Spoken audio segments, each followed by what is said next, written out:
Tuguhaye ikaze wowe udukurikiye muri aka kanya, twizere yuko umeze neza kandi niba utameze neza muri aka kanya turakwibutsa yuko atari igihe cyo gucika intege kuko burya akenshi ibyiza bihora imbere. Niba uyu munsi financially byanze, ntabwo ari umwanya rwose wo gucika intege, ahubwo byuka, haguruka ukore ubyiyemeza ko bishoboka, ko byanga bikunda biri bugende neza, umugati ukaboneka. Mbere y'uko dutangira ikiganiro cy'uyu munsi, reka tubanze dushimire cyane tubikuye ku mutima wowe wamaze gukora subscribe kuri iyi channel. Ni iby'agaciro gakomeye kuko bantu mwese mwamaze gukora subscribe kuri iyi channel, mudufasha cyangwa se mudutera inkunga yo gukomeza gukora ibiganiro nk'ibi ngibi byubaka abantu benshi. Ni iby'agaciro rero rwose mubyumva aho muri hose mu bihugu bitandukanye ko tubashimira cyane umunsi ku munsi. Nanone kandi turakwibutsa ko wowe udukurikiye, niba utarakora subscribe ukaba uri mu bantu bakurikirana ibiganiro byacu batarakora subscribe, turakwibutsa ko nawe wayikora kugira ngo utazajya ucikanwa. Ntabwo bigoye, nta nubwo bihenze, nta kiguzi bisaba, ni ugukanda ayo magambo atukura uri kubona munsi y'iyi videwo yitwa subscribe, uyakandaho rimwe gusa, ubundi bikaba biciyemo ugiye mu muryango wa Isengesho. Uko dushyizeho ikiganiro gishyashya ukaza mu ba mbere babona ibiganiro byacu. Nuko rero nk'uko mwamaze kubibona, tugiye kuganira uyu munsi ku ngingo ivuga icyizere. Icyizere, ninde dukwiriye kugirira icyizere mu buzima bwacu? Uyu munsi rero tugiye kwibanda kuri iyi ngingo yo kugirira abantu icyizere. Ntabwo byoroshye muri iyi minsi, bisigaye bigoye kugira ngo umuntu abone umuntu wo kwizera. Abantu rero bakunda gusoma ijambo ry'Imana, hari amagambo aboneka mu Bakorinto ba mbere ibice 13 umurongo wa 7. Ayo magambo aragira ati: urukundo rwizera byose. Ese aya magambo yaba ashaka kuvuga ko tugomba kwizera umuntu uwo ari we wese? Nasubiza nti oya rwose. Ndakeka ko nawe ariko wenda waba ubyumva. Aya magambo ntabwo ashaka kuvuga ko tugomba gupfa kugirira icyizere umuntu uwo ari we wese, ahubwo tugomba gushishoza tukagira amakenga, kuko amakenga niyo azadufasha kumenya abantu turi kumwe nabo cyangwa se tubana nabo mu buzima bwa buri munsi, noneho tubashe kubagirira icyizere tumaze kumenya koko ko abo bantu bakwiriye kwizerwa. Twafata nk'urugero rwumvikana impamvu tugomba kugira amakenga mu gihe turi guhitamo abantu twakwizera. Ndakeka ko wemeranya nanjye ko muri iki gihe urubyiruko rurimo kwishora mu bikorwa bibi bitari byiza, bitarangwa n'indangagaciro nziza, ubwiyandarike, imico mibi cyane, ubusinzi n'ibindi n'ibindi. Ndakeka ko waba wemeranya nanjye ko akenshi ingo nyinshi zirimo kugenda zisenyuka muri iki gihe kuruta uko byari bimeze mbere.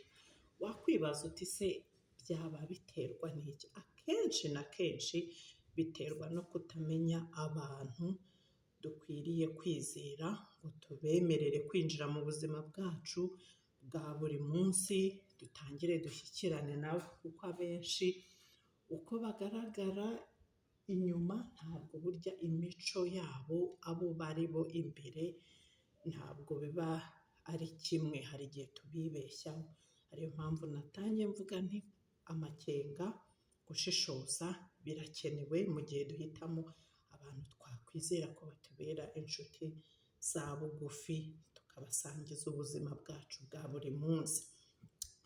Urumva rero ko amakenga ni ikintu cy'ingenzi tugomba kwitaho mu gihe duhitamo inshuti, abantu tugomba kubana nabo mu buzima bwacu. Ikindi tugomba kumenya ni uko kugirira abandi icyizere ntabwo bipfa kwizana burya, bisaba ngo dushyireho imihati ikomeye kandi bisaba n'igihe kirekire. Ibi rero nabyo bishobora gutuma wibaza uti ni iki nakora kugira ngo mbashe kugirira icyizere abandi, yaba abo duturanye, abo dukorana ku ishuri, ku kazi, cyangwa se abo twigana nabo niba uri umunyeshuri. Ikintu wakora cyangwa se nanjye nakora, banza ubamenye neza. Kugira ngo bamenye rero ujye uganira nabo uko uburyo bubonetse. Ube wa muntu usuhuza abaturanyi bawe, ube wa muntu utari wa wundi bamenya gusa bakakumenyera ku modoka utwara gusa, mu gitondo urasohotse ugiye ku kazi nta mwaramutse, nimugoroba uratashye uvuye ku kazi nta mwiriwe mute. Ibyo ntabwo byazatuma ubasha kumenya umuntu muturanye, umuntu mukorana, umuntu mwigana, niba mutajya mugira igihe ngo muganire. Ikindi wakora, jya ubihanganira kandi ubahe uburyo bwo kugaragaza neza ko bakwiriye kugirirwa icyizere. Niba opportunity ibonetse, bemerere ubahe uwo mwanya kugira ngo usuzume ese koko uyu muntu akwiye kugirirwa icyizere.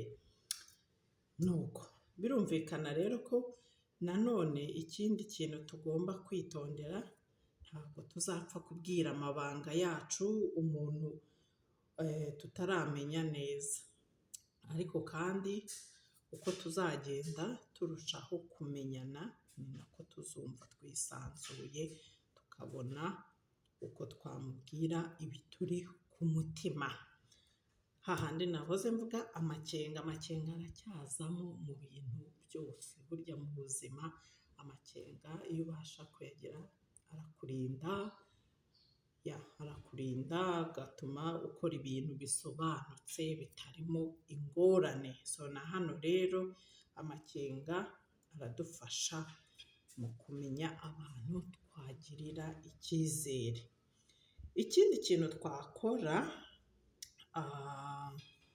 ndakeka twamaze kubivuga. Icya mbere kumenyana nabo, icya kabiri kubaha umwanya uhagije niba opportunity ibonetse, kugira ngo tubashe kugaragaza cyangwa se kubona ibimenyetso bigaragara kuko ba bantu bakwiye icyizere cyacu.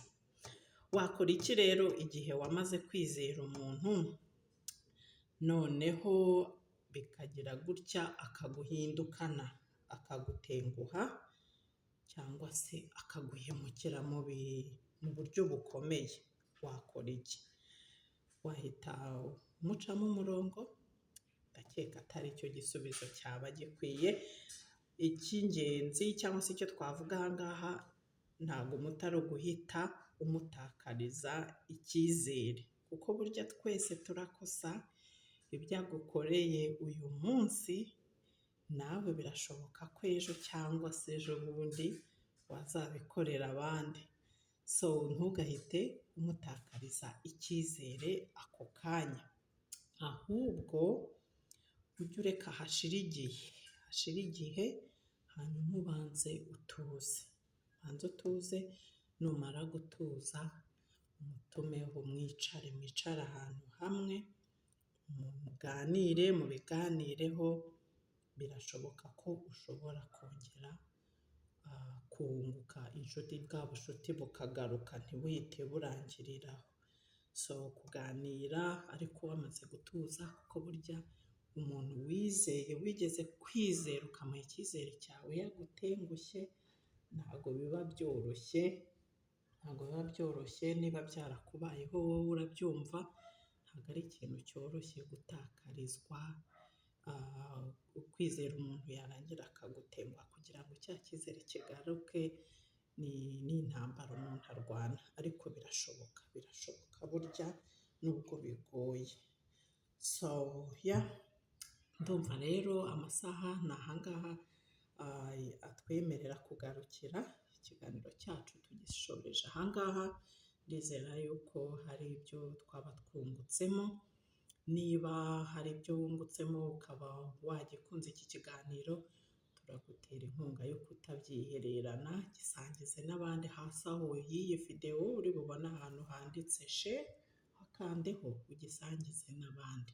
Ikindi hari ahandi uri bubone hagaragaza like, natwe bitwereke ko ikiganiro cyagenze neza. No muri komenti nabyo uhawe ikaze, komenti zose turazakira, inziza zidushimira, zidutera inkunga yo gukomeza gukora ibiganiro nk'ibi, izitugaya nabyo kuko nta byera ngo de, nta badakosa, twese dukenera inama, twese twiga buri munsi. Iziza ubona hari icyo twakosora, nabwo icyo gitekerezo ntukigendane, kiduhe muri komenti kuko gituma dukosora ibyo bitagenda neza. Ngayo nguko rero, wakoze cyane kubana natwe, turabigushimira cyane. Ubundi turifuriza buri muntu wese gukomeza gutera imbere. Imana ikomeze ihire imirimo y'amaboko yanyu, mutere imbere. Iterambere niryo twese twifuza.